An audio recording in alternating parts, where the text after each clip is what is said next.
Not every New Year's Eve ends with fireworks. Some end in fear. These are true stories of countdowns gone wrong. If you love real horror, like, subscribe, and drop your scariest New Year moment in the comments. Now dim the lights. The scary true New Year's Eve stories start now. You ever notice how quiet it gets just before midnight on New Year's Eve? Right before the ball drops, when everyone's counting down 10, 9, 8. There's this strange, still moment where it feels like the entire world is holding its breath. That's when we got the first call. It was New Year's Eve, 2017. I remember because my mom had gone all out that year. She had one of those Pinterest-perfect parties. Balloons taped to the ceiling, slow cookers going in every corner of the kitchen, and one of those DIY photo booths made out of tinsel and streamers. We were hosting our extended family, and the house was packed. Cousins, uncles, random in-laws, at least 30 people milling around. I was 17 and mostly just trying to avoid the chaos. My little brother Jack and I were holed up in the living room, switching between dumb party games and Snapchatting with our friends. The adults were already tipsy by 9 p.m., so no one was paying us much attention. That's when the landline rang. Yeah, the landline. We still had one for whatever reason, mostly telemarketers and robocalls. But at 11:47 p.m., it rang loud and sharp, cutting through the noise like a warning shot. I glanced at Jack. Who the hell's calling the house on New Year's Eve? He shrugged, already heading toward the phone in the kitchen. Probably someone trying to sell us fireworks or Jesus. He answered it on speaker because his hands were greasy from buffalo dip. Hello. Static. Then a voice. Raspy, dry. Barely above a whisper. 1098. Jack frowned. Who is this? No response. Just breathing. Then the countdown repeated. 1098. He hung up. We both kind of laughed it off. Prank call. Some drunk guy screwing with us. Still, something about the voice stuck with me. It wasn't playful. It wasn't like someone trying to be creepy. It sounded serious. Hollow. Like whoever was on the other end meant it. The second call came 2 minutes later. Same number on the caller ID, unknown. This time I answered. Hello. Nothing. Just breathing. Then the voice again. You shouldn't be here when it ends. I froze. What do you mean? But they hung up. That time I didn't laugh. I turned to Jack, who had gone pale. Did they just say, yeah? I said, cutting him off. Yeah, they did. We both glanced around the room. The party hadn't slowed down. My Uncle Jerry was doing a horrible impression of Bruno Mars in the karaoke corner. My mom was popping champagne. Nobody else had heard the voice. Nobody else seemed concerned. But something felt off. The air felt heavier. The house suddenly smaller. We didn't tell anyone. I don't know why. I guess we didn't want to be the weird kids who freaked out over a prank call. So we just sat there, watching the minutes crawl toward midnight. 11:56. 11:57. 11:58. At 11:59, everyone gathered in the living room to watch the TV broadcast of the ball drop. Laughter, drinks raised high, smartphones recording every second. Jack and I stayed near the back of the crowd, eyes on the clock. I don't know what we were expecting. Maybe another call. Maybe nothing. Maybe the whole thing was a joke. Then the lights went out. Total blackout. Everyone screamed and groaned at the same time. The TV cut off. The music stopped. The string lights around the windows fizzled and died. For a few seconds, all you could hear was confusion. People talking over each other, stumbling around in the dark. And then, from the kitchen, the landline rang, shrill and loud, like it had been waiting for its moment. I didn't move. Neither did Jack. It rang again, and again. No one else made a move toward it. In fact, most people didn't even seem to register it. They were too busy checking their phones or using lighters to see in the dark. But we heard it, clear as day. Finally, on the fourth ring, I walked into the kitchen and picked it up. Hello!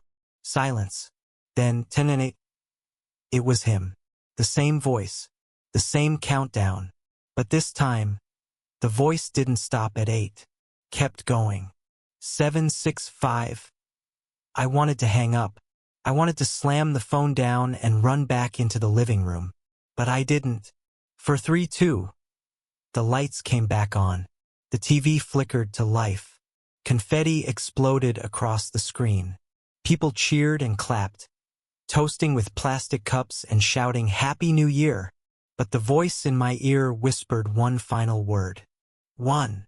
And then something else. I see you, Jack. I dropped the phone. He was standing right next to me. Jack's face went pale the second I told him what the voice said. I see you, Jack. He blinked at me hard. No way. I swear. My voice cracked. I swear on everything.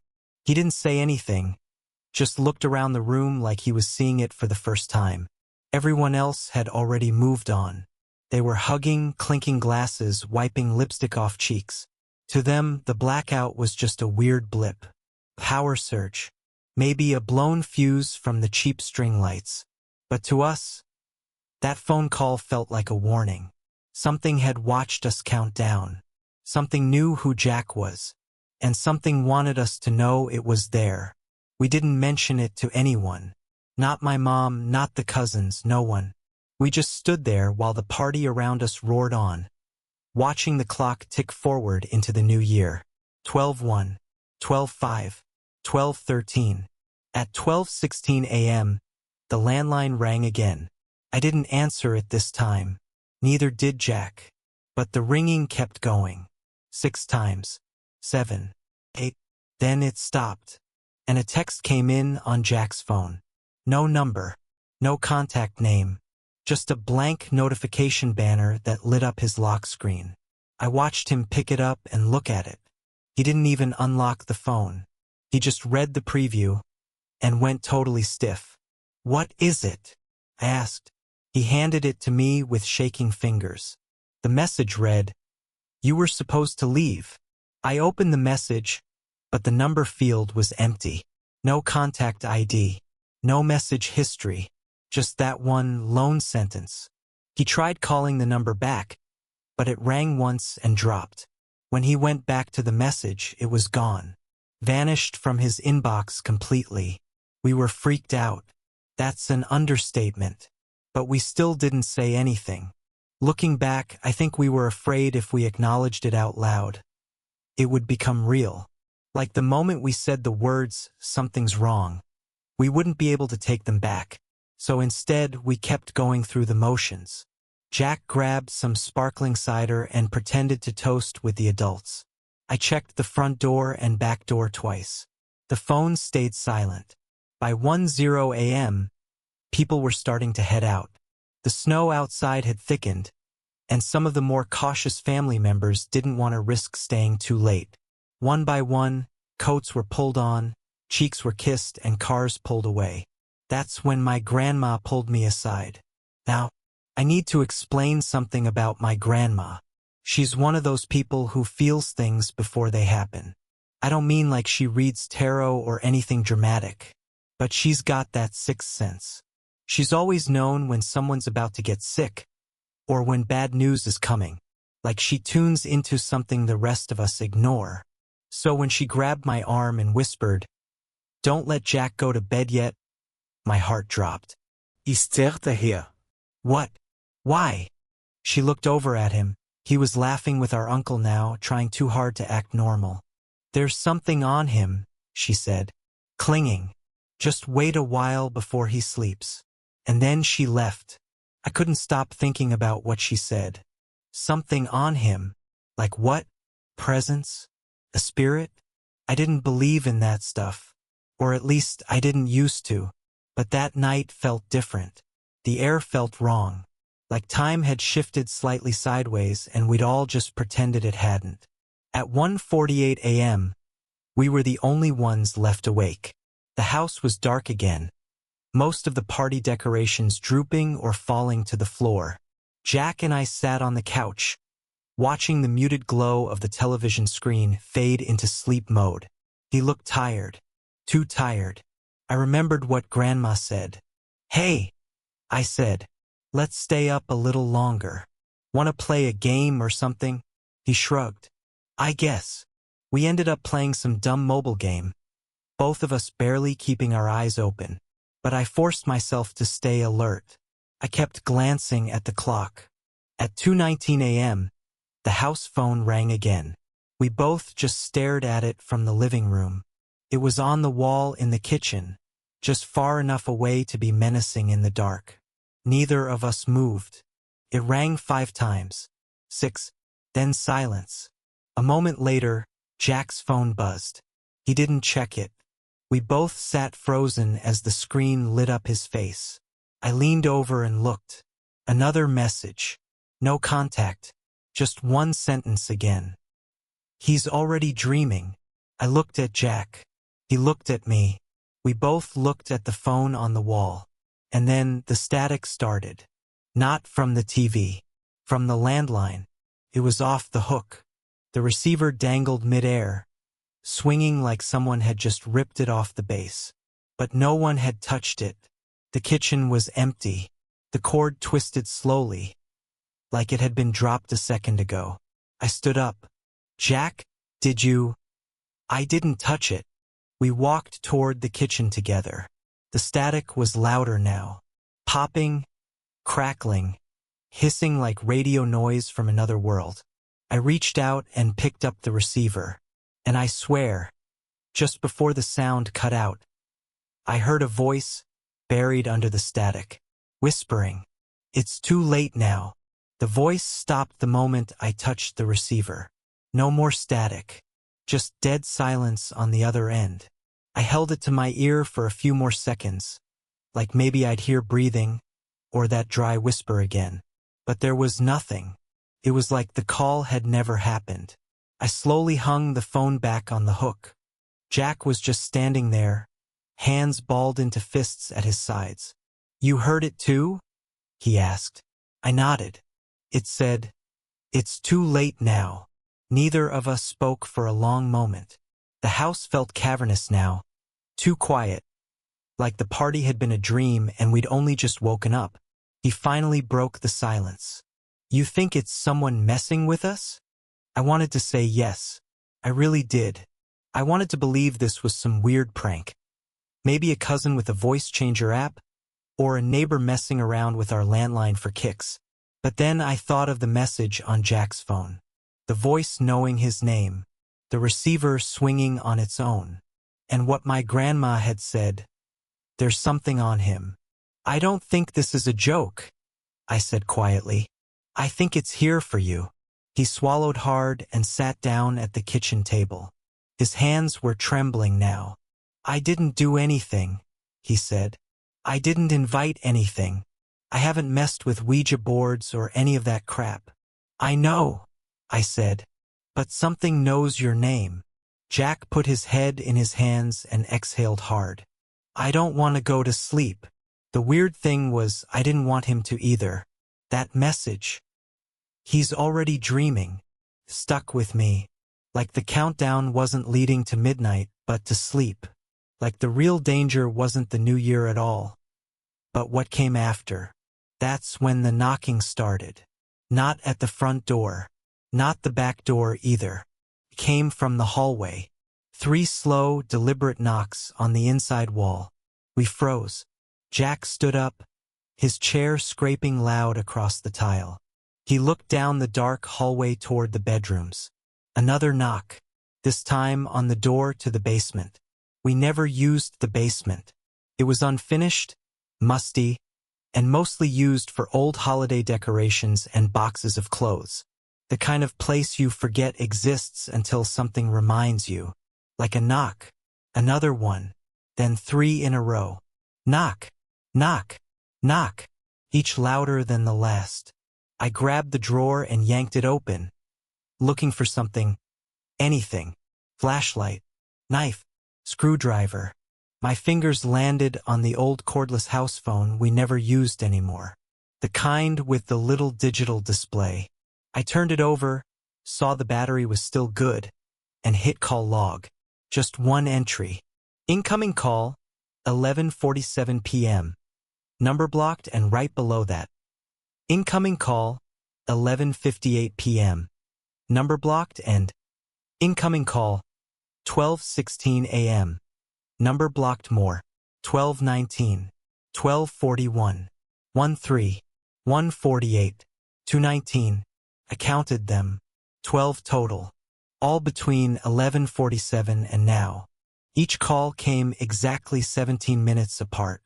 The next one would be at 2:36 a.m. I looked up at the clock on the oven. 2:35. No, he whispered. No, no, no. I showed Jack the phone. They're scheduled. Every 17 minutes. The next call is about to happen. He looked terrified. What happens when they stop calling? We didn't get to answer that. Because at 2:36 on the dot, the house phone rang. One sharp, stinging ring. Jack shook his head and backed away. I answered it. Static. Then no voice this time. Just a sound. A clock ticking. Loud. Slow. Echoing. Like a grandfather clock in an empty house. Then a breath. Not a whisper. Not a countdown. Just one single breath. Like someone standing right behind me, exhaling into my ear. Then the line went dead. And Jack collapsed. He didn't fall like he fainted. He didn't crumple or trip. He dropped. Straight down. Like a puppet with the strings cut. I screamed and ran to him. His eyes were open. He wasn't blinking. Jack! No response. I shook him. Nothing. He was breathing, but he wasn't there. It was like someone had flipped the switch off behind his eyes. I slapped his face. Hard. Jack! Wake up! Still nothing. That's when his phone buzzed in his pocket. I pulled it out with shaking hands and looked at the screen. No name. No number. Just a message. Now he dreams with us. Now he dreams with us. I read the message 3 times, each word burning itself into my mind like static etching across a TV screen. I looked down at Jack. His eyes were still wide open, glassy, unfocused, but there was nothing behind them, like he was staring at something no one else could see. I slapped his face again, this time harder. Jack! Snap out of it. He didn't flinch, didn't blink, didn't move. I grabbed my phone and called 911, but instead of ringing, the screen froze. It didn't crash. It just hung there on the call screen, no sound, no dial tone. Then the screen went black. A second later, it restarted, and all the icons were gone. No apps. No signal. Just a black background, and the time, 2:40 a.m. I dropped it, ran to the front door and threw it open. Snow everywhere. Cold, still, and thick as concrete. I couldn't even see the street. The entire neighborhood was swallowed in white, like we were suddenly stranded in some blizzard world that hadn't existed an hour ago. But the wind was silent. No falling snow. No cars. No distant hum of traffic. Nothing moved. I turned back toward the kitchen, heart pounding in my ears. Jack was still on the floor, completely still. Then he blinked. Just once. Slow. Like someone testing a button they hadn't used in a long time. And when his eyes rolled back toward mine, they weren't right. His pupils were too wide. The whites had gone red around the edges. And he smiled. Not a big smile. Just a small twitch of his mouth, like he was amused. Jack! I whispered. He opened his mouth. But it wasn't his voice. We're almost done counting. I stumbled back, nearly slipping on the tile. His smile widened a fraction. 3 left. 3 what? I said, trembling. 3 minutes? 3 people? 3 what? He didn't answer.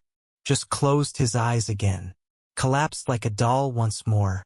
Dead weight. I ran to my mom's room, banged on the door, screamed for help. She opened it bleary-eyed, annoyed. What's going on? It's Jack, he's not waking up. Something's wrong. I pulled her into the hallway. By the time we got back to the kitchen, he was sitting upright in the chair like nothing had happened, rubbing his eyes, yawning. Did I fall asleep or something? He mumbled. I stared at him, stunned. Jack, you don't remember anything? He shook his head. I just remember being tired. I must have dozed off. My mom looked between us like we were both crazy. You scared the hell out of me, she snapped. Next time you wake me up, it better be because someone's actually dying. She walked back down the hall muttering. I just stood there watching Jack. He was moving normally, breathing fine, color back in his face. But it wasn't fine. I told him everything. The voice, the message, what he said with the wrong voice, the countdown. He laughed, not like he thought I was lying, more like he didn't want to believe it. You probably fell asleep too, he said. Dreamed the whole thing. But I didn't, couldn't have, because when I picked up the landline again, the call log was still there. 13 calls now. The last one, 2:36 a.m. I took a deep breath and scrolled to the bottom.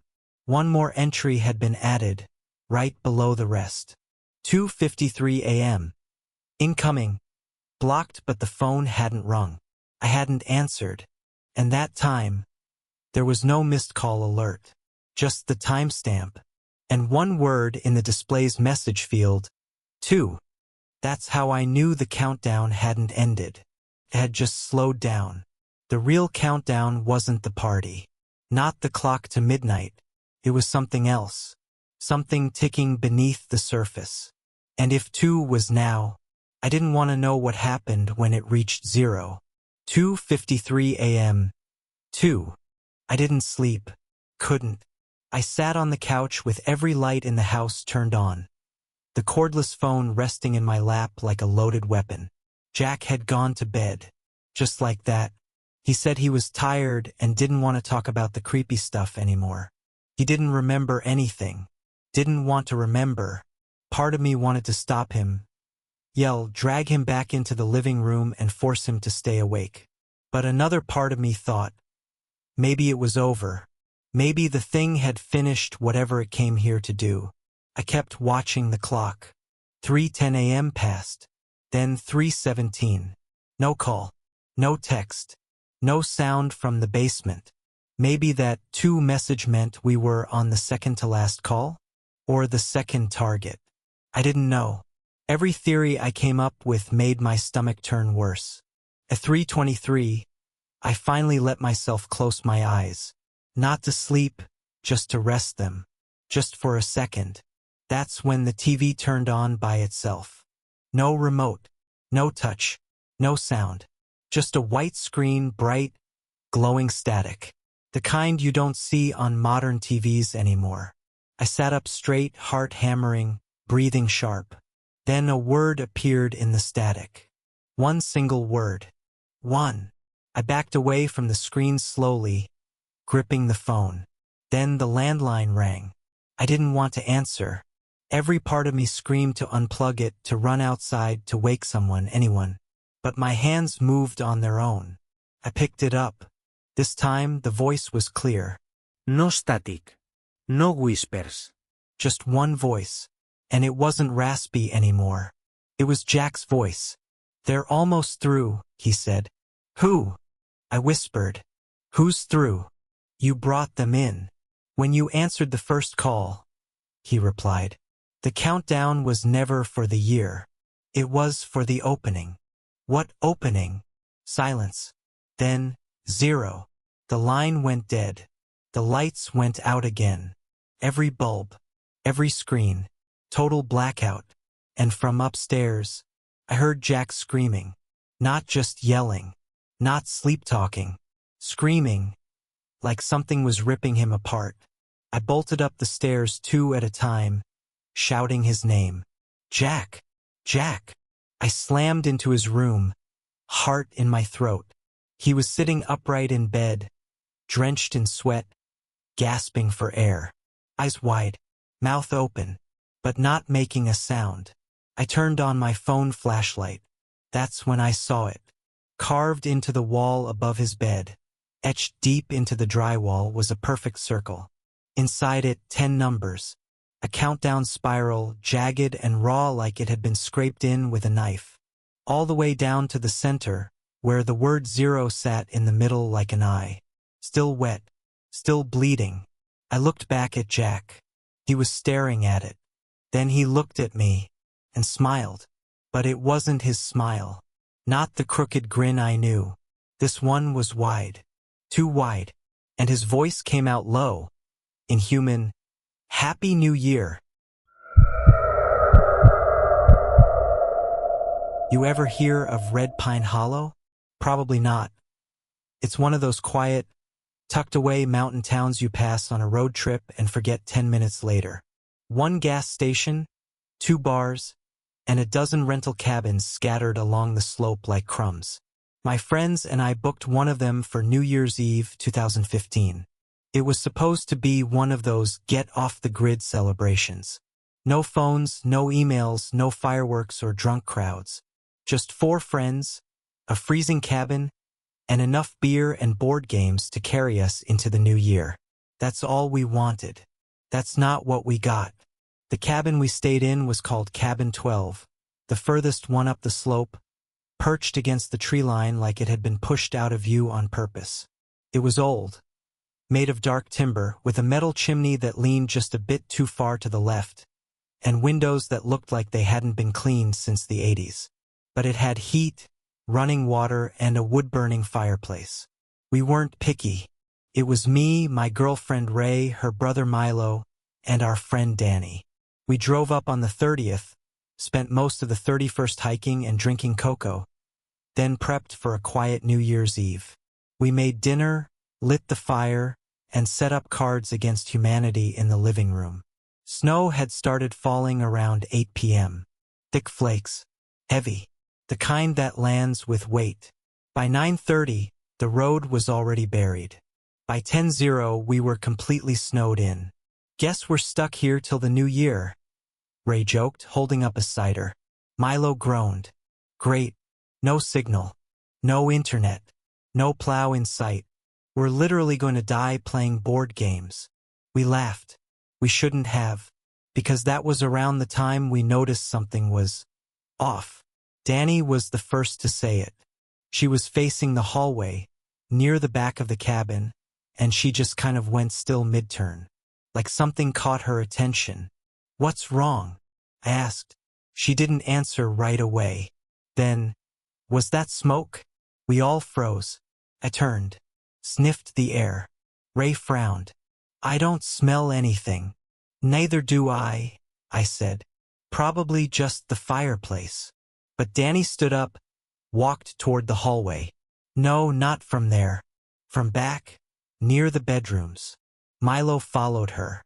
I stayed back with Ray, feeling this low pit in my stomach forming for no clear reason.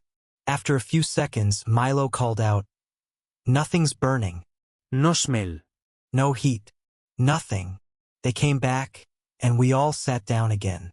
But something had changed. The room felt colder, even with the fire roaring. And there was this hum, barely noticeable, a low, almost mechanical drone that you couldn't hear so much as feel in your bones, like the sound of electricity through old walls. Ray was the next to say something. It's weird. I keep thinking I'm hearing footsteps in the ceiling. We all stopped and looked up. The cabin didn't have an upstairs. No attic. Just a low-pitched roof, snow-crusted and sagging with age. You sure it wasn't wind? I asked. She looked unsure. Maybe. Another pause. Then Milo said, "Weirdest thing just hit me. I swear." The walls looked darker when we got back from the hallway. Like, scorched darker. We all looked at him. He wasn't joking. I glanced at the log walls. They were the same, weren't they? Rough wood, yellowed with age, stained in some corners. But But now that he mentioned it, the area around the bedroom hallway did look blackened, like something had been burned there once. Not fresh, but old, baked in. The wood was darker, warped slightly. Danny stood up again and walked over to it. She ran her fingers along the wood, then looked at her hand. Faint, but real. Okay, she said, backing up. That's not normal, right? Ray whispered. Why would it be? We were all standing now, not sure what we were reacting to. No flames. No smoke alarms. Just a growing electric wrongness in the air. Then a sound. Not from the fireplace. Not the wind. A single, heavy footstep in the hallway. Like someone in boots stepping onto scorched floorboards. We all heard it, and none of us moved. We didn't speak, didn't breathe. We just stood there in the glow of the fireplace, staring down the dark hallway like it was the mouth of some sleeping creature. Another footstep, then a long, dragging sound, like someone pulling something heavy across the floor. Milo whispered, "Someone's in the cabin." Danny took a step back. No. No one followed us up here, and there's no car outside but ours.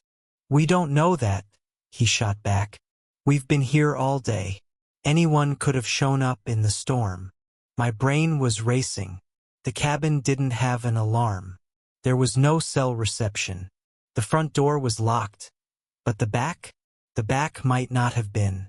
I'm checking it, I said. No. Ray hissed. She grabbed my arm. What if they're back there? Then we need to know, I said. We can't just wait here like idiots. I grabbed the fireplace poker and crept toward the hallway, the others crowding close behind. Every step felt like it echoed too loud in that narrow space. The air got colder with each step, until I could see my breath hanging in front of me. At the end of the hallway, there was a door we hadn't opened since we arrived, the utility room. We kept hearing the dragging sound from behind it. I gripped the doorknob, freezing cold. I turned it slowly. The hinges groaned as the door creaked open. And inside, nothing. No person. No tools. Just a narrow room with a water heater, old fuse box, and a rusted metal shelf covered in dust. No footprints. No signs of disturbance. But the dragging sound? Still there. Not behind us now. Above. We all looked up at the same time. The ceiling wasn't high, just beams and old planks. No crawl space. No attic. But above us, we could hear it. Thump, drag, thump, drag. Then, just above Milo, a sharp creak. Like weight settling on rotted wood. A line of soot rained down on his shoulder. He swatted at it, then looked up, eyes wide. There's something up there. There's no up there, I said. That's the roof. Another dragging sound. Closer now. Then a low groan, like a voice in pain. Danny turned to me, whispering, "What if this cabin already burned down?" We stared at her. What? She pointed at the walls. What if that scorch mark, that smell, the cold? It's not a fire that's going to happen. She paused, breathing fast. What if it already did? I didn't want to think about what that meant. But as the words left her mouth, the lights flickered. Once, twice, and then everything went red. Not figuratively, not a glow. The lights above us went from soft yellow to blood red in a blink. The fireplace roared, as if someone had poured gasoline into it. Flames shot up the chimney. Sparks burst out, dancing across the wooden floor. We ran, back into the main room, coughing, shielding our faces. The fire didn't stop. It got brighter, hotter. I looked back at the hallway. Smoke now, thick and black, curling from the door we'd left open. But not normal smoke. It wasn't climbing upward. It was spilling forward, like fog slinking downstairs. And then, a shadow in it. Tall, thin, bent at the shoulders, dragging something behind it. It moved slowly, like it wasn't in a hurry, because it knew there was nowhere to run. Ray screamed. Danny bolted toward the front door. I grabbed the keys from the hook and followed. The door was jammed. Wouldn't budge.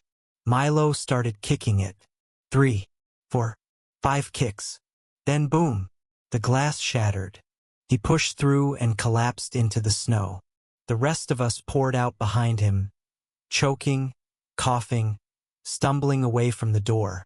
But when we turned back, the cabin wasn't on fire. The smoke? Gone. The windows? Dark. Not a single flicker of flame inside. Just a silent, empty cabin under the snowfall. Milo looked at me, blood running from a cut above his eyebrow. What the hell just happened? I didn't know what to say, but then we saw it, carved into the snow in front of the door. Deep, perfect letters. Cabin 12 burns every year. We didn't go back inside. Not right away.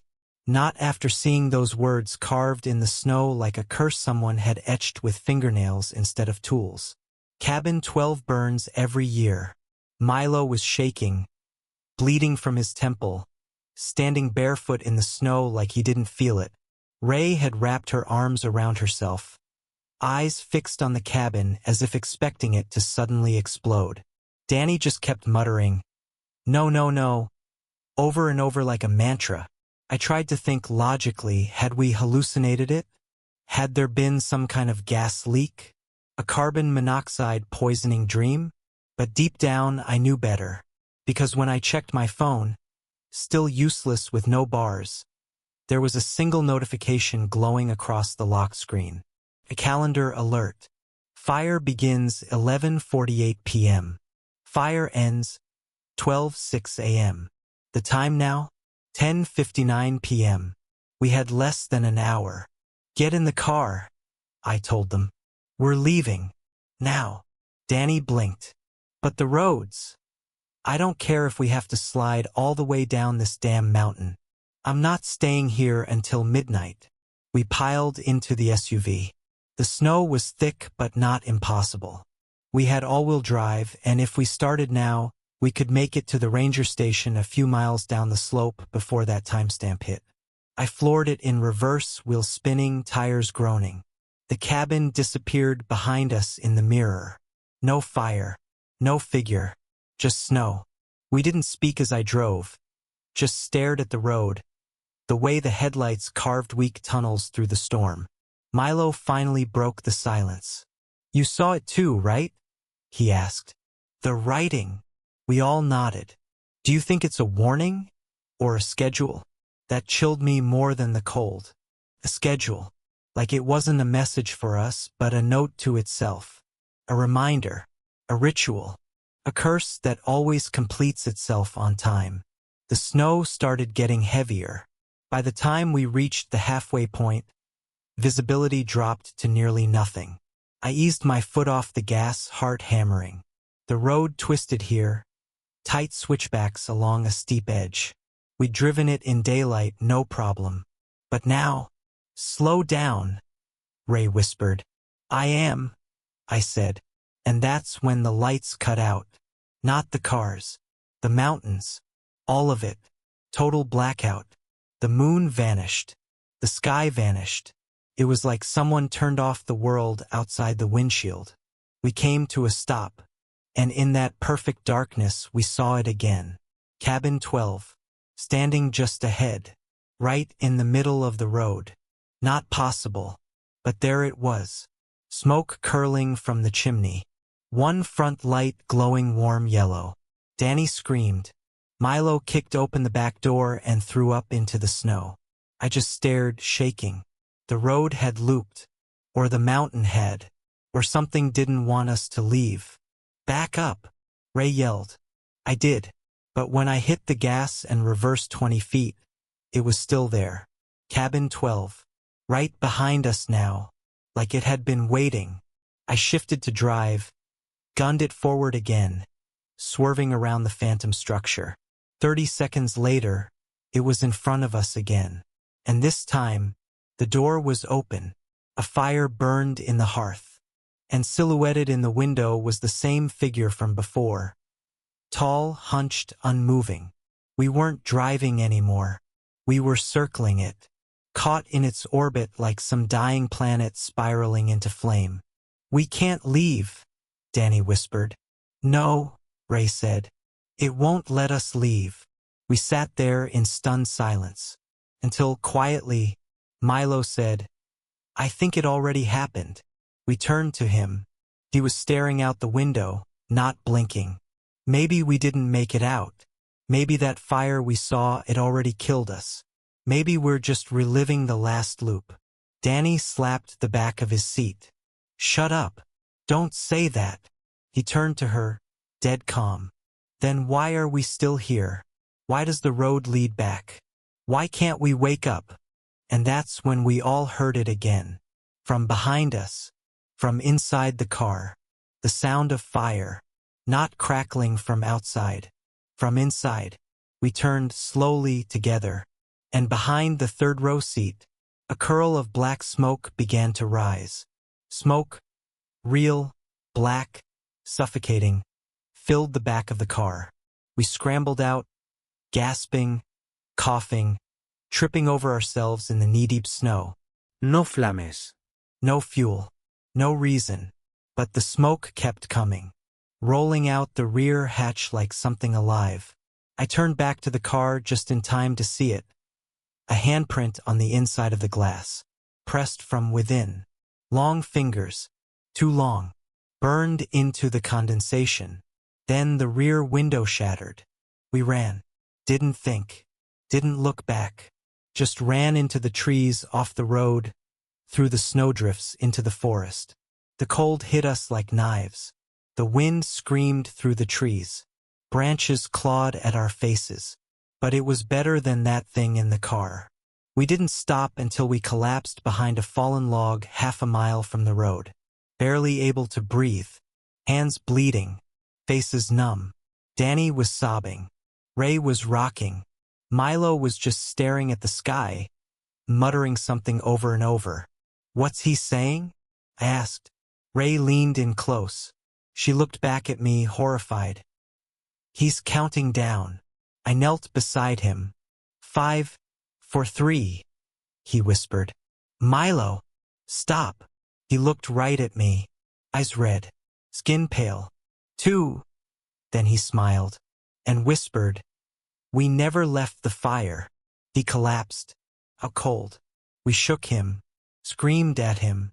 Nothing. His breath steamed, his heart beat, but he was gone, just like Jack had been. I grabbed Ray and Danny. "We can't stay here. If we freeze, that's it." "But where do we go?" Danny cried. "Back to the cabin? You saw it, it's everywhere. It's not a place anymore. It's a thing." I didn't have an answer, until Ray pointed. There. Through the trees, maybe a 1/4 mile away, was a small ranger's hut. I recognized it from when we first drove in, a service building, supposedly stocked with emergency gear, maps, and sometimes even radios. We carried Milo through the snow, half dragging him, slipping and stumbling until we reached the cabin-sized structure and burst inside. Warmth hit us. Real warmth. There was a generator, an old radio, blankets, a cot. Felt like salvation. For the first time in what felt like hours, we breathed. Ray laid Milo on the cot. His eyes fluttered. He was still out, but twitching now like someone in a vivid dream. I turned on the radio. All static. Then, for a single second, a voice. "Cabin 12 has entered phase loop. Visitors failed to break sequence. Next recurrence expected. December 31st, 2026, 11:48 p.m. Then silence. I froze. Danny whispered, "Did you hear that?" Ray was pale. Phase loop. I grabbed the emergency logbook on the wall, hoping it would explain something. The first page said, "Incident, cabin 12 recurrence, 1978, followed by recurred, 1981, 1987, 1993, 2000, 2007, 2015. Our year. It was a schedule, a burning that repeats like a ritual. I flipped to the last page. One handwritten line stared back at me in red ink. The fire always starts inside. The door never holds. If you're reading this, it's already begun. And that's when we heard the knock. 3 times. Heavy. Hollow. On the ranger hut's back door. Ray whispered, "No." No, no, no. Another knock. Then a voice. Low. Familiar. From the other side. We need more wood for the fire. I turned slowly, and through the narrow glass pane I saw it. The cabin. Not the hut. Cabin 12. We were inside it again. Not the ranger station. The walls were dark. The windows cracked. The smell of ash and smoke thick in the air. Somehow we'd never left. I couldn't move. None of us could. We stood frozen in the doorway of what we thought was the ranger hut, staring at the twisted, soot-covered interior of cabin 12. The same dark beams, the same warped floorboards, the fireplace, now fully lit, flames licking up toward the ceiling, casting dancing shadows across the room like figures moving just out of reach. What the hell? Danny breathed, spinning in a slow circle. We left. We left. We were outside. We found the station. How are we back in here? Ray backed into the corner, her hands clutched to her chest, whispering something under her breath. Too fast to understand. Milo still lay on the cot, no longer in the ranger hut, but now in the far bedroom of the cabin, just visible through the open door. He twitched violently in his sleep, murmuring fragments of the countdown. I felt something shift in my mind, like I'd crossed a line my brain wasn't meant to see beyond. The walls weren't just burned. They were scorched with memory. Our memory. Photos we didn't take hung in soot frames. Scratches in the floor bore our initials. One of the chairs in the corner had my coat. Not the one I was wearing, but one I hadn't owned in years. And then, faintly like a sound underwater, I heard our own voices, from earlier, laughing, clinking drinks, cards against humanity at the table. New Year's Eve before the smoke, before the dragging, before the loop. I backed up toward the front door and gripped the handle. It burned my skin. I looked down. It was glowing red hot. The door was melting. Behind me, the fire roared, louder now, climbing the walls like a predator. Milo! Ray screamed, running into the bedroom. He wasn't there anymore. Just the bed. Charred black. Empty. We turned to run, but the hallway twisted, literally twisted, stretching longer and bending, like the cabin itself was warping to trap us. Shadows pulsed along the walls, flickering shapes forming into humanoid silhouettes that seemed to watch but not move. The walls were whispering, over and over. It always ends the same. The fire cleanses and the fire begins. Danny grabbed my arm. This isn't real. None of this is real. But I could smell the smoke in her hair. I could feel the heat on her skin. We were burning, and it was real enough to hurt. The flames reached the ceiling, would split. The floor groaned. Ray screamed behind me. I turned, just in time to see her yanked backward into the bedroom. Gone. The door slammed shut and sealed itself with flame. Danny and I bolted toward the front one last time. The door was still glowing, but I reached for the handle anyway, ignoring the heat, ignoring the searing pain as it blistered my palm. I pulled. It wouldn't open. Behind me, Danny sobbed. It's too late. We were never supposed to leave. We never did. I looked at her, and in that moment, something changed in her face. Acceptance. Resignation. She stepped back toward the fire. No. I yelled, but she was already gone, swallowed by the flame. And then, everything stopped. The flames froze. The heat vanished. The smoke hung midair like a paused frame. I was alone. The cabin was silent, except for a voice behind me, the same low voice from the road, from the dream, from the fire. It said, "Midnight." Then the cabin exploded in light, and I woke up in a hospital bed. Beeping machines, bandages on my arms. My lungs burned. My vision swam. A woman sat beside me, early 40s, ranger uniform, tired eyes. "You're lucky," she said. "The snowshores saw smoke. Found you collapsed just outside the ruins of Cabin 12. Is Certa here? Ruins? I rasped. She nodded. Yeah, that place burned down years ago. No one stays there anymore. My mouth went dry. What year is it? She blinked. 2026. I stared at the ceiling, and I swear, just as my eyes closed again, I smelled smoke and heard the faintest whisper, "It always burns." Somewhere out in Nebraska, there's a stretch of road locals don't like to drive after dark. U.S. Route 136. Cold, flat, and quiet, especially in winter. The kind of place where your headlights catch nothing but endless white, and where the silence feels too deep, like even sound has frozen. We were halfway through a cross-country trip when we took it. December 31st, 2018. My girlfriend Lex and I were driving from Chicago to Denver for a New Year's Eve cabin party in the Rockies. We were running late, behind schedule thanks to icy roads and an argument over directions. I remember the cold more than anything. Windshield fogging from the inside. Fingers stiff even with the heat turned all the way up. Our rental car didn't have heated seats, and our breath kept frosting the rearview mirror. "Can we pull over soon?" Lex asked, tucking her hands under her thighs. "There's nothing around here," I said, squinting at the GPS. "Not for another 30 miles. She sighed and leaned against the window. The snow was coming down heavier by the minute. We hadn't seen another car in over an hour. Just the occasional fence post, the black husks of silos, and one glowing sign.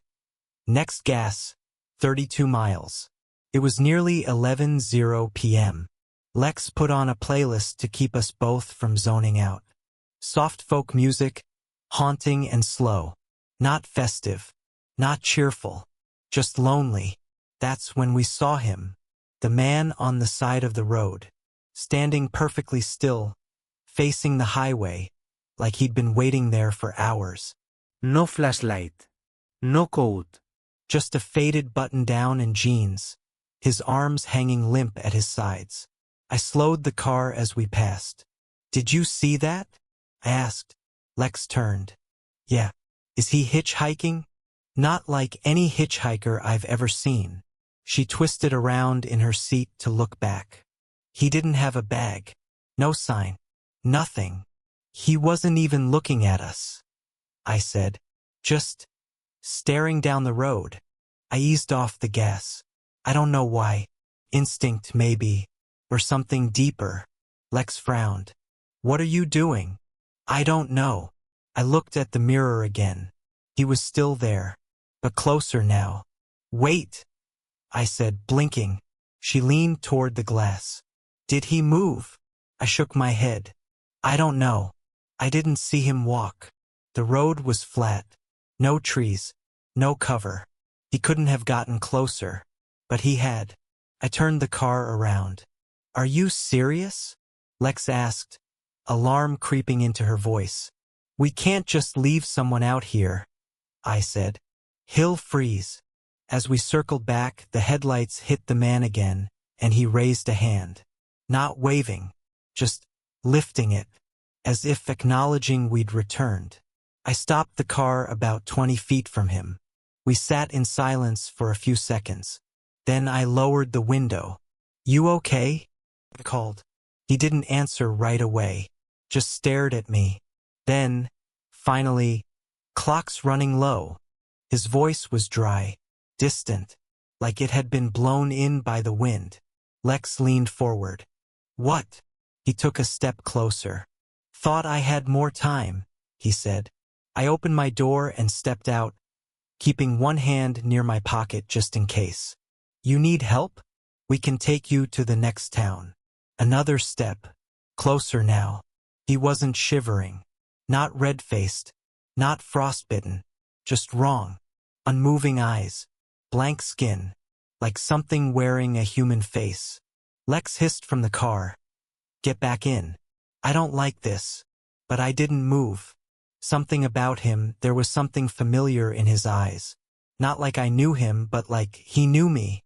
I waited here because the others wouldn't stop, he said. Others? He nodded slowly. They passed. All of them. None of them saw me. Okay, I said cautiously. But what do you want from us? He looked past me toward the sky. Something's coming, he said. You'll see it soon. Lex opened her door. I'm not doing this, she said. Get in the car now. I hesitated. The man stepped forward again. You can still make a different choice, he said softly. But the road won't remember. Only you will. I had no idea what that meant. I backed away, got into the car, locked the doors. Lex stared out the window, jaw tight. What did he say? Something's coming. I shifted the car into drive. The headlights swept over the shoulder, but he was gone. Vanished. Not walking away. Not lying in the snow. Just gone. We sat in silence for a long moment, hearts pounding. Then the radio crackled. Even though Lex's phone wasn't connected, a voice came through ours. A recording. My voice? You okay? His voice? Clock's running low. It was playing back what we just said. Except, it added a line that hadn't happened. My voice? What's coming? His voice? You are. Lex turned the radio off. She tried to. But the knob didn't respond. She jabbed at the touchscreen, held the power button, yanked the AUX cord. Nothing worked. My voice kept echoing back at us, warped and mechanical now. You okay? Clock's running low. Then the static bled in, low at first, then growing louder. Not like regular radio static. Pulsed, like a heartbeat. Alive. Lex slammed her palm against the dash. Turn off, damn it. The screen finally blinked out. Darkness. Silence. The road stretched ahead, endless and white. We drove in silence for a few minutes. Or maybe it was an hour. Time felt wrong. My watch stopped ticking. The dashboard clock just froze on 11:17 p.m. and never moved again. Are we even going the right direction anymore? Lex asked. I nodded slowly, though I didn't believe it. Every curve looked the same. Every mile marker had no number, just a blank, ice-covered post. No towns. No signs. Just the frozen highway. That's when the temperature dropped. Not gradually. Instantly. The windshield fogged over again, thicker than before. Frost crawled up from the edges, forming sharp, leaf-like patterns that met in the middle like closing eyes. And then, the headlights dimmed. I tapped the brakes, slowed to a crawl. Something's wrong with the car, I said.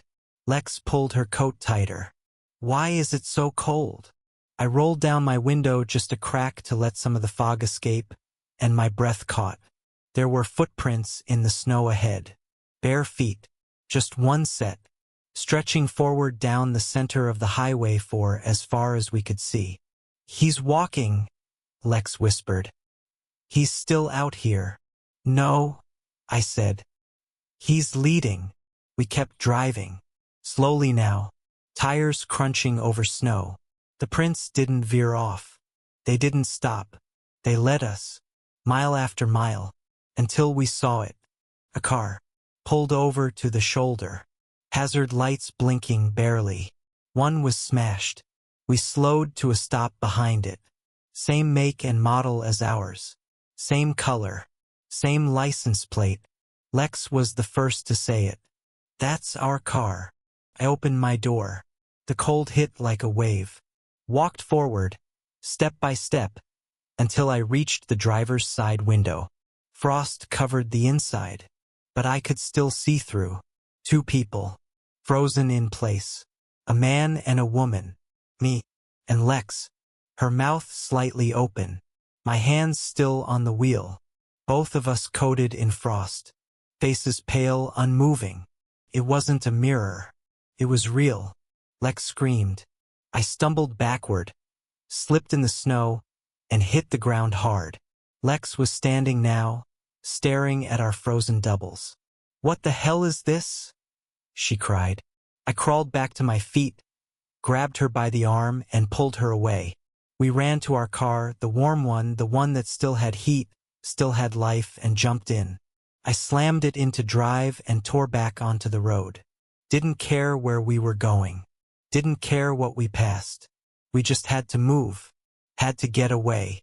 The mirror version of us, still sitting there, frosted, still, watching us leave. Only, as I checked the rear view, the hazard lights blinked off, and the other me turned his head to follow us. I didn't tell Lex what I saw in the mirror. I just kept driving. Fast. Too fast. The road ahead stayed empty. No forks, no towns, no signs of life. Just that same unnerving sameness. Trees like silhouettes, snowdrifts like frozen waves, and always that low hum beneath the silence, like the earth itself was holding its breath. Lex stared ahead, jaw locked. Her voice shook when she finally spoke. "We didn't survive the crash." I looked over, confused. "What crash?" She didn't blink.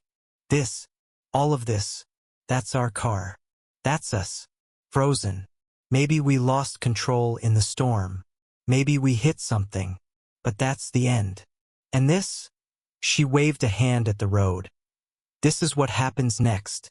"No," I said. "No, we're alive. We're breathing." "Are we?" she asked. I didn't answer, because I couldn't remember how long we'd been driving anymore, or what road this really was. My phone had shut off hours ago. The dashboard clock still read 11:17 p.m. Time frozen like the snow around us. Then I saw something ahead. A glow. Not headlights. A sign. I slowed as we approached, heart pounding in my ears. The words, weather-worn and leaning, "Welcome to Hollow Pike. Population 0." We stared. "What town has 0 people?" Lex whispered. No answer. Just beyond the sign, barely visible, were dark outlines of buildings. An old diner, a shuttered gas station, a motel with one flickering vacancy sign. I pulled into the lot. The asphalt was cracked, buried under thin sheets of ice. No cars. No lights. No footprints. We stepped out cautiously, every crunch of snow underfoot sounding too loud. The sign on the diner door said open, but when I pushed, it didn't move. Then Lex pointed. Across the street. Another car. Another one that looked just like ours. This time, the engine was still running. I walked toward it, drawn like a moth to flame. It was parked in front of a structure that hadn't been there a moment before. A rundown garage with no name. Inside the vehicle, again, 2 people. Not frozen this time, but burned. Charred black, skin cracked and flaking, eyes open and gray. A message was written on the inside of the windshield, traced into the soot. "You turned around." I stumbled back, bile rising in my throat. Lex gasped behind me. "This is where it splits," she said. "What?" "This is where we choose. And every time we fail." I turned to her. "How do you know that?" I don't know. I just feel it. Like we've been here before. Like this road gives us 1 shot. Maybe 2. And every time we circle back, it changes us. I looked at the garage again. The shape was off, like it didn't belong in the real world. The roof was too steep. The shadows inside moved when nothing else did. I turned back toward the highway, still endless, still empty, still waiting. What happens if we keep driving? I asked. Lex looked at me with something like fear and something like hope. Maybe we never stop. We climbed back into the car. The heat no longer worked. The headlights flickered, then dimmed again. We pulled back onto the road, and about a mile ahead, a figure appeared, on the center line, walking toward us. Same clothes, same pace, same pale, unblinking stare. The man on the frozen highway again. Except this time, he looked like me. I slammed the brakes. The tires skidded on the frost-slick road, the car sliding a few feet before coming to a halt. Lex clutched the dash, eyes wide, locked on the figure in the headlights. It was me, standing in the road, pale, expressionless, wearing the same coat, same jeans, even the scar on my chin exactly the same. He didn't flinch as the lights hit him, didn't speak, didn't move. I opened the door and stepped out, my breath steaming, heart pounding like a drum in my ears. Lex hissed, Don't go near it." But I couldn't stop myself. I walked forward, step by step, toward this impossible reflection. As I got closer, the details sharpened. The eyes weren't just like mine, they were mine. Same color, same shape, but empty. Like the light behind them had gone out a long time ago. I stopped 5 feet away. He spoke first, voice flat. Familiar. "Last time you ran." My mouth went dry. "What are you?" He tilted his head slightly. "You." "No, you're not." He raised a hand, mirroring me. Palms out. Same scar on the left wrist. Same creases in the skin. "You always say that. Doesn't make it true." Behind me, I heard Lex step out of the car. Slowly, hesitantly. My double didn't react to her. He only stared at me. "You passed me once," he said. "Ignored me. Drove into the ice storm. That's when we burned." Lex stood beside me now, trembling. "I don't understand," she said. He glanced at her, just once. "You've looped 6 times. Maybe 7. Each time you lose more of yourselves." I shook my head. No. "That's not possible." "You're here, aren't you?" he said softly. "You've been here, and you'll be here again." Lex stepped forward. "Why?" The other me looked at her, and, for the first time, there was something like sadness in his voice. "Because one of you always wants to go back." That hit me like ice water in the lungs. He took a breath, shallow, mechanical. "You're not being punished," he said. "You're being tested. This road doesn't trap you. It reflects you. It shows you what you already chose." Then, slowly, he pointed past us, toward the car. But the car was gone. In its place, an intersection. 4 roads, identical, stretching off into the same white void. North, south, east, west. Unlabeled, unmapped. Lex turned to me. "What if he's right? I don't even know what we chose," I whispered. She looked at my double. "Which way leads out?" He didn't answer, just turned around, and started walking into the dark again. Same pace, same silence, same figure we saw hours ago, or years or longer. Lex looked at me. "We have to pick one." I turned back toward the intersection. All 4 paths were the same. No signs. No landmarks. Just a direction. And a choice. Behind us, the footprints from our car slowly began to vanish in the snow, like the road itself was erasing them, wiping clean the past, forcing a decision. Lex whispered, "Whatever we choose this time, we don't look back." I nodded. She stepped forward, toward the road on the left. I took her hand. We walked into the unknown. And as we did, a voice echoed behind us, carried on the wind. My voice, soft, distant. "You okay?" Then the answer, "Clock's running low." We walked. The wind picked up. The snow thickened. No sound but our boots crunching beneath us, fading with every step. I don't know how long we stayed on that road. Time was gone. Days, minutes, years, it all blended into the same white. Lex stopped once to drink from a canteen we'd forgotten we packed. I watched her lips tremble as she drank. I didn't ask if she was okay. I already knew the answer. At some point, whether it was miles or hours, we saw something ahead. A structure. Small. Gray. A gas station.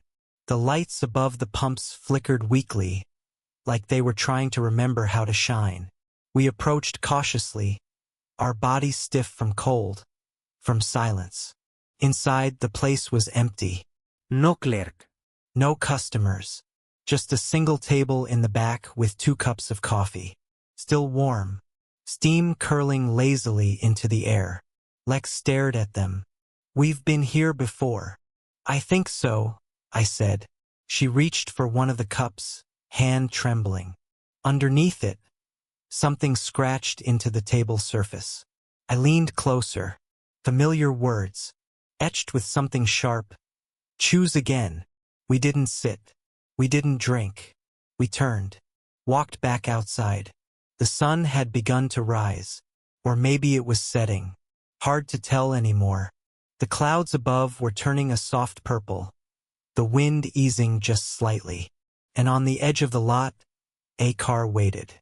Same make, same model, but not ours. This one was pristine. New. Windows clear. Inside, keys in the ignition. No bodies. No frost. Just possibility. Lex looked at me, hesitant. I opened the driver's door. There, on the passenger seat, was a folded piece of paper. 3 words, handwritten. "It's your turn." I looked at Lex. "I don't think we're meant to remember." She nodded. "But maybe this time we don't repeat it." We got in. Started the car. The engine purred to life. No static on the radio. The dashboard clock blinked. 12:00 a.m. January 1st. New Year's Day. We pulled out onto the road. Drove. The snow faded. The trees thinned. Eventually, we saw a town on the horizon. Lights, people, life. And behind us, the road narrowed into nothing. Gone. Erased. Like it never existed. Or like it was waiting for someone else. I still think about the man on the frozen highway. The one who looked like me. The one who warned us. Maybe he was a future. Maybe he was a memory. Or maybe he's still standing out there, on that endless stretch of snow and silence, watching each traveler pass and hoping, just once, someone chooses right. New Year's Eve at Oak Ridge Mall wasn't what it used to be. Back in the early 2000s, it was the place to be. Teenagers loitered in food courts, kids swarmed arcade machines, and couples took selfies in front of the massive central fountain where the mall hosted its annual Ball Drop Bash. Local bands played. Stores stayed open late. There were fireworks in the parking lot at midnight. But by 2023, all that was gone. The anchor stores had shut down one by one. The big fountain was dry and cracked. And this year, for the first time since the mall opened in 1981, the New Year's Eve event had been canceled. Too expensive, the owners said. Not worth the turnout. That's why I didn't expect anything when I pulled in for my overnight shift. I was a third-shift security guard, 40 years old, divorced, and barely keeping my apartment above water. I didn't mind the quiet work. Paid okay. And truthfully, I liked the silence, especially after midnight. December 31st, 11:04 p.m. That's when I clocked in.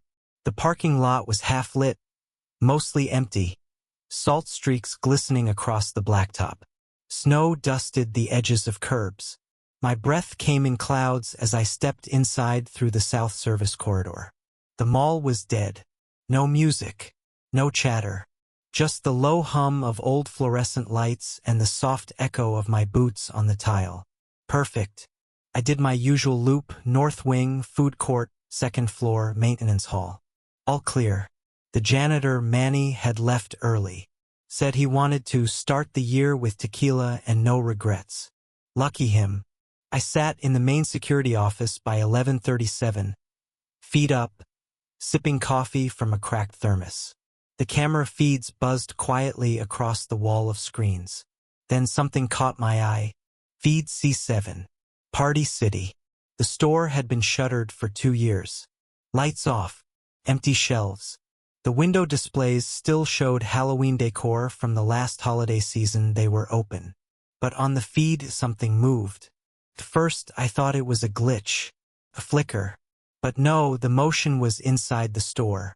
I leaned closer. There it was again, a shadow passing across the aisle. I tapped the screen, squinting. Impossible. The store was sealed. No access.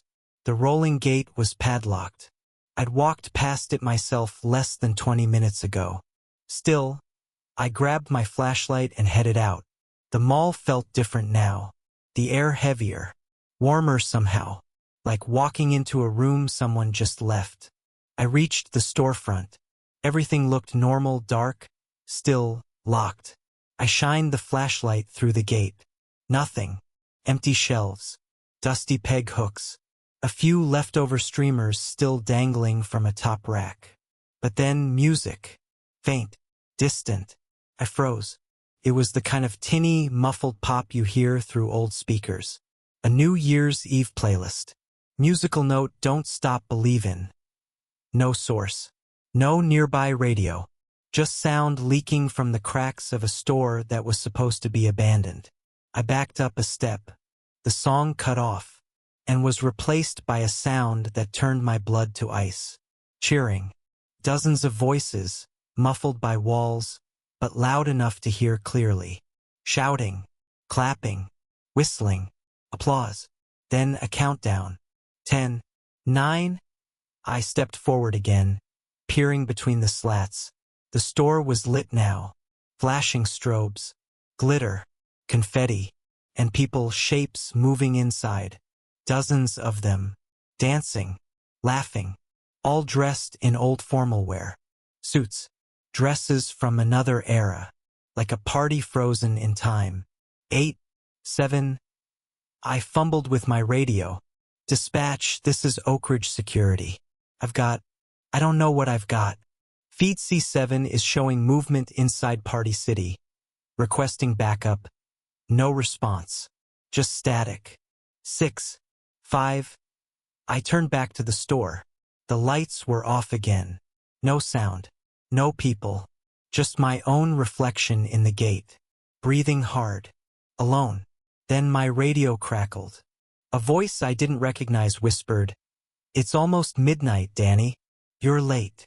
I stood frozen outside the gate, heart hammering in my chest. The radio crackled once more, then went dead. Just static.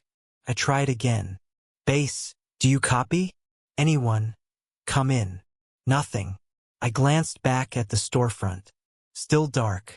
Still empty. But something had changed. The rolling gate, locked moments ago, was now slightly open. Maybe 6 inches off the ground. Just enough space for a shadow to slip through. I didn't open it. I hadn't heard the padlock fall. It was just open, like an invitation. I got down on one knee and shined my flashlight through the gap. Nothing but dust and blackness inside. Still, I could feel the warmth again, like a party had just ended, and the air hadn't yet cooled. I stood back up and called out, "If anyone's in there, this is private property. You need to come out right now."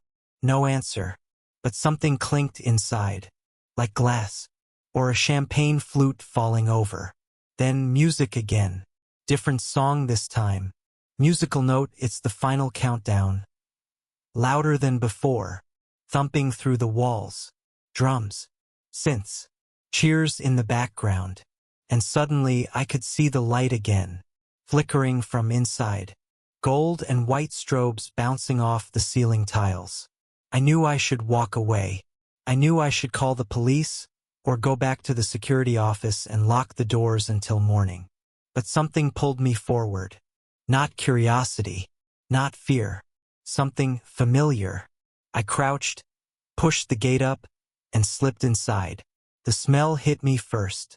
Old sweat, perfume, champagne. The scent of a celebration long past, trapped like smoke in the drywall. "Hello," I called again. No answer. Just the faint echo of footsteps. Not mine. I followed the sound down the main aisle. Party hats, streamers, racks of dust-covered decorations loomed on either side like gravestones. And then a mirror, freestanding, angled toward me. I stopped. There was something wrong with my reflection. It was smiling. I wasn't. I stepped closer. The reflection didn't change. Still smiling. Still wide-eyed. Then it blinked. And I didn't. I stumbled back, knocking into a shelf of plastic cups. They crashed to the ground, echoing loud in the too quiet space. The music cut off. Silence returned like a vacuum. Then came the whisper. From the mirror. From the air. From inside my head. "We saved your place, Danny." I turned to run, and slammed straight into a wall that hadn't been there before. Shelving units blocked the way back. Completely. I spun around. The store had changed. No longer dark and dusty. Now it was alive. Tables set with white linens. Balloons tied to every chair. A full buffet, plates stacked, dishes steaming. A clock above the DJ booth read 11:58 p.m. 2 minutes to midnight. The music returned. Musical note, celebrate good times. Come on. I was no longer alone. Dozens of people danced in the center of the store. All in formal wear. Glitter and sequins and bow ties and gloves. Their faces were pale. Frozen in joy. Mouths open in laughter I couldn't hear. And standing at the center of it all, a man in a gold tuxedo, holding a crystal glass. He raised it toward me and said, loud and clear, "We've been waiting for you." I didn't move. The man in the gold tuxedo held his glass in a steady hand, eyes locked on mine like he knew me. He smiled, then tilted his glass back and drank. The rest of the crowd followed. One motion, one body. Every guest at that impossible party lifting their glasses to the sky, toasting the moment I walked in. Then 10-9. The countdown began again. Voices loud, unified, but not live, not real. 8-7. It was a recording, each voice flat, identical, looped. 6-5. I turned to run, but there was nowhere to go. The aisles were gone. The door was gone. Even the shelving had vanished. All that remained was the dance floor, the tables, the crowd, and the clock on the wall ticking down. 11:59, 53, 54, 55, 43. The man in the tuxedo stepped toward me. I backed up. He raised a hand, not threatening but welcoming. 2-1. Happy New Year. Confetti exploded from the ceiling. Silver and gold paper spiraled down like snow. Cheers erupted. Balloons bounced across the floor. A horn blared near my ear. Too close, too real. And then everything stopped. Frozen. Mid-laugh. Mid-cheer. Balloons suspended in the air like someone hit pause on the universe. Even the confetti stopped falling. I turned slowly. Every person in the crowd was staring at me now. No longer smiling. Eyes wide. Unblinking. The man in the tuxedo stood right in front of me. Still. Expressionless. And then he whispered, "It's your turn, Danny. Blow out the year." I shook my head. I'm not supposed to be here." "You came in," he said. "You walked through the gate." "I didn't. I was just doing my rounds. And we saved your seat." He pointed behind me. I turned. At the front of the ballroom, because this place wasn't a store anymore, it was a ballroom now, stood a lone chair, spotlighted, with a party hat resting on the cushion, a name card tucked into the brim. Danny. I stepped toward it, heart racing. The partygoers didn't move. They just watched, judging, waiting. I reached for the card with trembling fingers. It was written in handwriting I recognized. My own. And below my name, a year. 1986. I stumbled back. No, that's not right. I wasn't even born then. The gold man tilted his head. Time doesn't work here. It waits. The confetti started falling again. The crowd cheered once more, slightly out of sync now, like a corrupted file on repeat. I ran. Through the tables. Through the dancers. The walls shifted around me, stretching longer, bending into impossible angles. I turned a corner and found myself back at the entrance. Or what should have been the entrance. Instead, it was another ballroom. Identical. Same guests. Same tuxedoed man. Same countdown starting again. 10:09. I looked up at the clock. Still 11:59. Always 11:59. No matter how many doors I opened, how many steps I took. Everywhere I ran, the party was waiting. Trapped in the final minute of the year. I screamed. No one reacted. I knocked over a table. The glasses didn't spill. The people didn't flinch. They were just echoes. And I was stuck inside them. That's when I heard the whisper. Behind me, my own voice. You never made it past midnight. I spun toward the whisper, breath ragged, flashlight trembling in my grip. My own voice, echoed, warped. You never made it past midnight. The words slithered through the speakers overhead, buried beneath the warped strains of yet another New Year's classic. Musical note, this will be our year. My knees buckled. I dropped to the floor. Everything felt wrong. The air thick, syrupy. I clutched my head and closed my eyes, and the music stopped. Silence. Then a different sound. Screaming. Not cheers. Not laughter. Real screaming. When I opened my eyes, the ballroom was gone.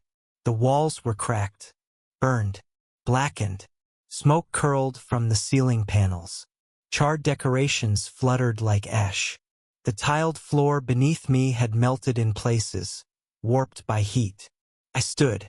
There were bodies now, still in their party clothes, collapsed in chairs, slumped against walls, some clutching their throats, some holding glasses mid-toast, frozen in time by flame. It wasn't a party. It was a mass casualty scene. I staggered forward, heart pounding, toward the DJ booth, now just a melted husk of electronics. The clock above it had stopped. The second hand twitched in place, stuck between ticks. 11:59:58. I looked down. There, on the scorched tabletop, was a flyer, burned around the edges. Faded print. I picked it up carefully. Oak Ridge Mall Presents. The Final Ball Drop Bash, December 31st, 1986. Join us for a night of music, magic, and a midnight to remember forever. There was handwriting scrawled across the bottom in red ink. Barely legible. Something went wrong. The confetti ignited. Sprinklers failed. 32 dead. Time never moved again. I stepped back, stomach turning. 32 people. Frozen in the celebration. Frozen in 1986. The air shimmered again. Walls flexing. Shadows dancing. And the ballroom was back. New. Alive. Guests clapping. Toasting. Repeating the same toasts. The same smiles. Over. And over. And over. It wasn't a haunting. It was a recording. A broken record spinning endlessly on a scratched track. They didn't know they were dead. They didn't know. The man in the gold tuxedo reappeared before me. He was closer now.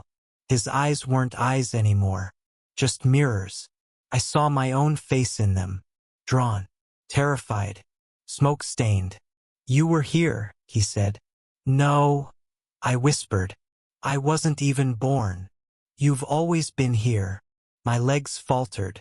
I collapsed into a chair, one of the many set for guests who would never leave. It was warm, too warm.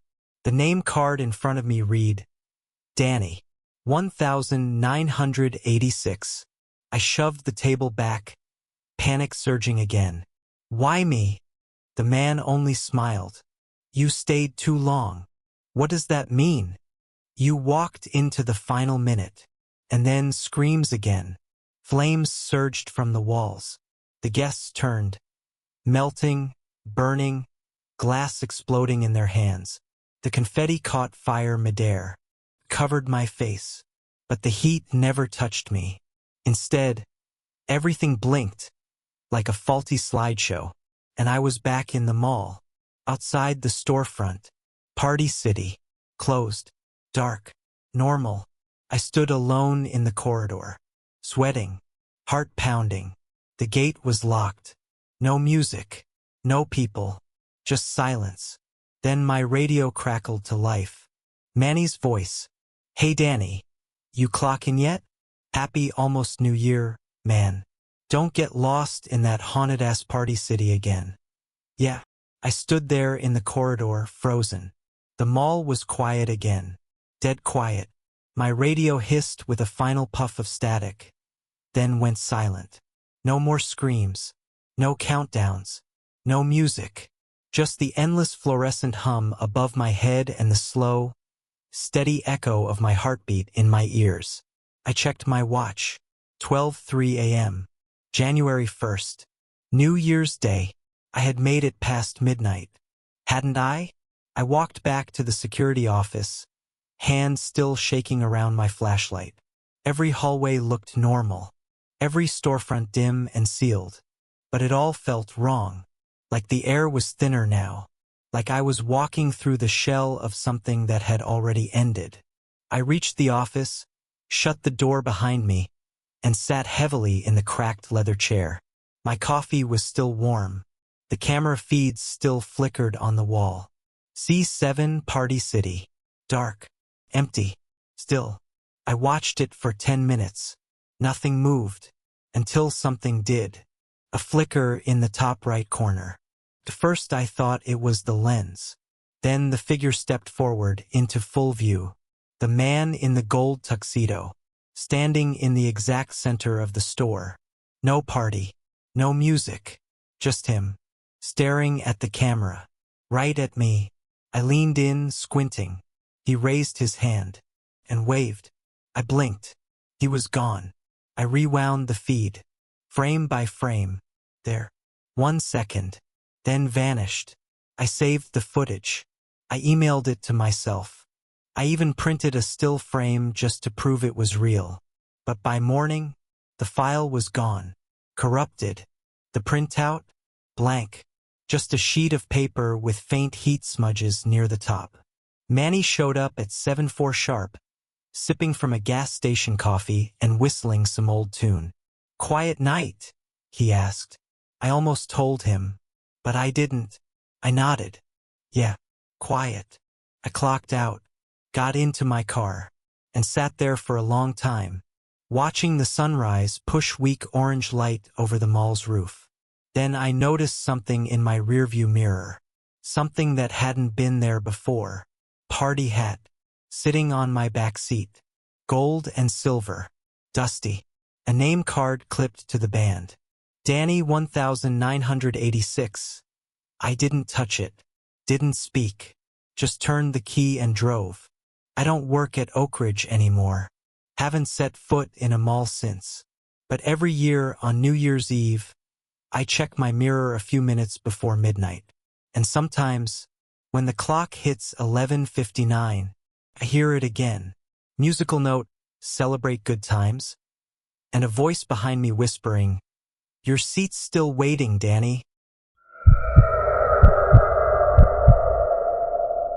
Most people remember their worst New Year's Eve because of too much champagne, a bad breakup, or a hangover they still talk about 10 years later. For me, it was room 404, and I don't even drink. It was December 31st, 2020. A storm had canceled my flight out of Boston. I was supposed to be visiting my sister in Raleigh, but instead I spent the last night of the year in a stale terminal, watching delay alerts stretch past midnight. By 10:45 p.m., it was clear I wasn't going anywhere. I called a few hotels near the airport, all booked. On the fifth try, a guy with a thick Boston accent said, "You're lucky. One just opened up, late cancellation. Standard queen, non-smoking. Want it? I'll take it." He gave me the name, the Halcyon Inn, and the address. I caught a lift through icy roads and got there a little after 11:30 p.m. The place looked decent, dated but clean. Beige carpet, lobby jazz playing on a loop, a fake fireplace. The clerk at the front desk looked barely old enough to drive. "Reservation name?" he asked, barely glancing up. "Taylor March." He clicked at the keyboard. "Room 404. I laughed. "That's a real room?" He didn't smile. "Fourth floor. End of the hall. Elevators to your left." I took the keycard and headed up. The elevator groaned like it hadn't been serviced in years. The fourth floor smelled like lemon cleaner and something faintly floral. Maybe too faint. I walked to the end of the hallway, past cracked vending machines and numbered doors. For 101, for 102, for 103, then nothing, just wall. No 404. I turned around. Had I missed it? I walked back, checked each door again. Nothing between 403 and 405. No door, no plaque, just smooth wallpaper, perfectly aligned with the rest of the hallway. I headed back down to the lobby. The kid was still at the desk. "Hey," I said, "there's no 404 up there." He didn't blink. "Use your keycard." I frowned. "There's no door." He gave a slow shrug. "Try again." I stood there for a second, waiting for him to crack a smile. He didn't. Fine. Whatever. I rode the elevator back up. Walked the hall again. Still nothing.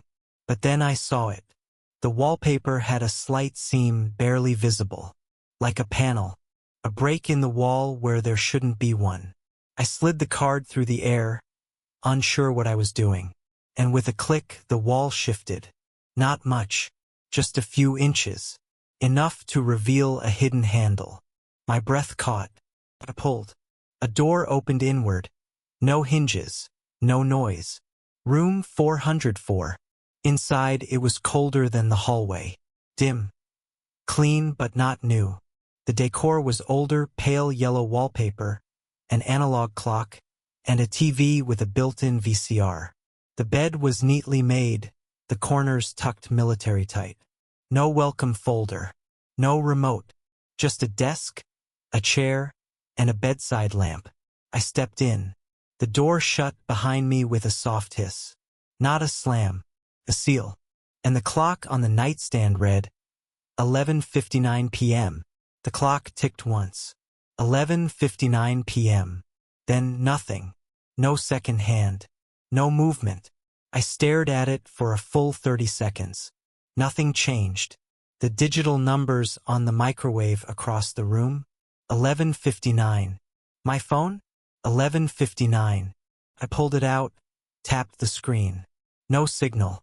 No Wi-Fi. Just a frozen time and a black background. Okay, weird. Maybe the storm knocked something out. I sat on the edge of the bed. The mattress was stiff but warm, like someone had been sitting there a moment ago. The longer I sat, the more I noticed how quiet it was. Not just quiet, dead quiet. No humming back. No buzzing lights. No traffic outside. Even my own breathing sounded distant, like I was underwater. Then I noticed something else. The walls were too clean, like they'd been scrubbed over and over. No scratches. No scuffs. Just pristine yellow wallpaper, as if it had been repainted with the exact same coat 100 times. I stood and walked to the window. There were no city lights, no airport in the distance. Just black. Not even snow. Just endless dark, like the glass looked into nothing at all. I tried opening the curtains. They wouldn't budge. Tried opening the window. It wouldn't move. I turned to the door. Tried the knob. Locked. I slid my card through the reader. It beeped. Green light. I turned the knob again. Still locked. I tried calling the front desk on the room phone. No dial tone. Not even static. Just silence. I stood there, heartbeat rising. The silence was wrong. It was too full. Like something was holding its breath with me. Then I saw the paper on the desk. White. Perfectly centered. Typed in bold. Black letters. Resolutions, please complete the form before midnight. I will not run. I will not scream. I will not try to leave. I will accept what I've chosen. Sign below, no pen. Just the form. I didn't touch it. Didn't move. Just stood there reading those words again and again. A flicker in the mirror caught my eye. I turned. The mirror over the dresser showed the room behind me. Same as I'd seen. Except I wasn't in it. My reflection was gone. The room was empty. I turned around. I was still there. I waved. The mirror didn't respond. The door in the reflection was open now. But behind me it stayed shut. My chest tightened. I backed away, heart pounding. Then a knock. 3 soft taps on the bathroom door. I hadn't opened it yet. Hadn't even thought about it. I stared. Another knock. Then a voice. Soft. Feminine. Just outside the door. It's almost midnight, Taylor. Did you make your resolution? I stared at the bathroom door. Another soft knock. Then silence. Who's there? I asked. No answer. I stepped forward, slowly, reaching for the handle. But when my fingers brushed the knob, the door opened on its own. Just a crack. Enough to reveal a slice of black tile and the faint sound of dripping.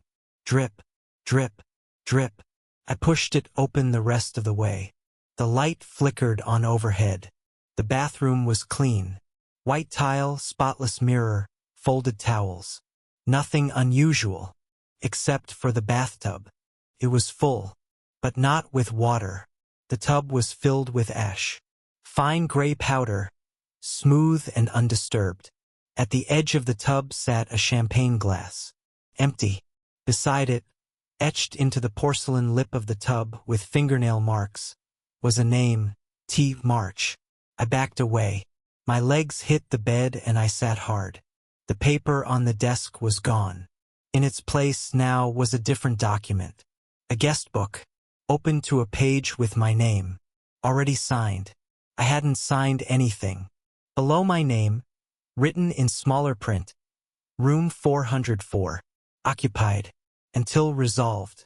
I slammed the book shut, stood. Okay, I said aloud. This is a nightmare. I'm dreaming. I'm gonna wake up, check out, and laugh about this later. But then the TV flicked on. No remote, no sound. Just a grainy VHS-like image of me, sitting on the bed, staring at the mirror, but from a different angle, like someone had filmed it from behind the bathroom door. Then the image changed. A loop. I stood. I walked to the desk. I signed the paper. I didn't remember doing it. But there it was, played on repeat. A timestamp flickered in the corner of the screen. 11:59:0, 11:59:1, over and over, never reaching 12:0. The clock on the nightstand? Still 11:59. The microwave? 11:59. The phone? Dead. The window? Still pitch black. No time. No outside. Just the room. Just me. A knock again, this time at the front door. I rushed over. Pressed my ear to it. A different voice now. Male. Low. Calm. Most people don't make it past the 3rd minute. You're doing well. What is this? I shouted. A chance, he said. to end it, to choose something better. I hesitated. He continued, "Resolution, Taylor. That's what this place offers. But first, you have to accept why you came." "I came because my flight was canceled." A pause. "Then, no. You came because you had nowhere else to go." That silenced me, because, deep down, I knew it was true. No family waiting. No celebrations missed. Just escape. The door creaked open a sliver. I saw eyes in the gap. Not angry, not cruel, just tired, like they'd watched 1,000 people before me do the same thing. "You can leave," the man said, "but only after you finish the year." I looked at the clock again. Still 11:59. Frozen. Waiting. I whispered, "How do I finish it?" And he replied, "Make your resolution." The door closed again. Soft. Final. I sat on the bed, staring at my reflection in the darkened TV screen. Make your resolution. The paper on the desk was back. The same list. I will not run. I will not scream. I will not try to leave. I will accept what I've chosen. And below, a new line had been added. I will tell the truth. I stood, walked to the mirror above the dresser. My reflection was normal again, but something in the background wasn't. There was a second me standing in the bathroom doorway, not moving, just watching, expressionless. Same clothes, same face, but empty. I turned to look. Nothing there. Back to the mirror. She was still there. Closer now. I stumbled away, heart racing. The lights dimmed. The TV turned back on. New footage. Grainy. Flickering. A memory. Me sitting at my kitchen table last year, ignoring a call from my sister. The screen showed the contact name, Sam Work. I remembered that day. She was calling because Mom had been admitted again. I didn't answer, didn't even listen to the voicemail. Just silenced the call and went back to my wine and Netflix. The screen shifted. Now I was packing a suitcase. A missed call flashed across the screen again, this time from Dad. Same year, same pattern. Ignore, run, drink, leave. The images blurred, overlaid, stacking on top of each other like receipts in a drawer. "You came here to disappear," the voice said again, this time from inside the room. I turned. No one there, just the paper on the desk. The lines had changed again. Now they read. I ran from them. I ran from myself. I hid here because I thought no one would look. But I was wrong. The room was darker now, colder, but the mirror glowed faintly. Behind the glass, my reflection was crying. She held up a piece of paper, pressed to the other side of the glass. One word scrawled across it in thick black ink. Stay. I shook my head. No. I didn't know. But the lights flickered. The reflection dropped the paper and pointed at me. You did. The TV buzzed again. This time, no images. Just a single phrase, white text on black screen. The year cannot begin until the old one ends. The clock ticked. Once. 11:59:1. I looked around, breath-catching. The shadows on the walls started to shift, slowly forming figures. Familiar faces. People I left behind. Dad, Mom, Sam. All standing there. Not angry. Not accusing. Just waiting. I turned to the paper again. The bottom had changed. Now, instead of a blank signature line, it read, choose. Stay in the lie or carry the truth. Either way, the year must end. I whispered to the air. What happens if I choose wrong? The room answered, you've already done that. Now you choose whether to repeat it. I stared at the paper, hands shaking, heart pounding so hard it echoed in my ears like a drumline for ghosts. Choose. Stay in the lie or carry the truth. The room had gone quiet again. Not peaceful, expectant. Like it was leaning forward, waiting to see what I'd do. The mirror was no longer reflecting the room. Now it showed a door, one with light behind it, golden, faint, a hallway I didn't recognize, but somehow knew. It looked like home, not my apartment, but home, the place I hadn't called, the people I hadn't faced, the version of me who might still exist if I left this room. I picked up the pen. For a second, I considered signing the paper like it wanted, checking every box, accepting every mistake. But I paused. What if that's what kept people here? I walked to the desk and flipped the paper over. On the back, blank. I started writing. Not an apology, not a confession, just a promise. I can't change the year I left behind, but I can carry the truth into the next one. Even if no one believes me. I was in room 404, and I chose to leave. March. I folded the paper, placed it on the nightstand. The lights dimmed again. The mirror flickered. The hallway door opened wider.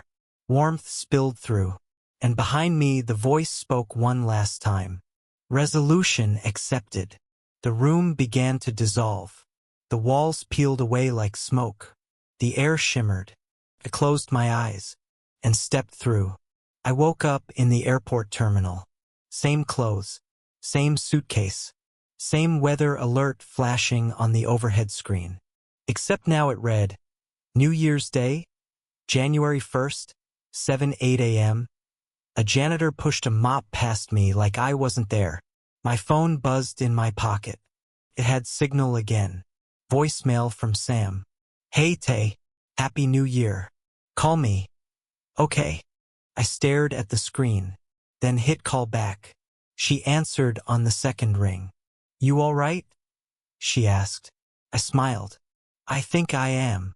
I stood, gathered my bag, and walked outside. The sun was just rising, and behind me, through the glass of the terminal doors, a man watched me. Thin, pale, wearing a hotel uniform with a gold name tag that read, Guest Services, Halcyon INN. He nodded once, then vanished into the reflection.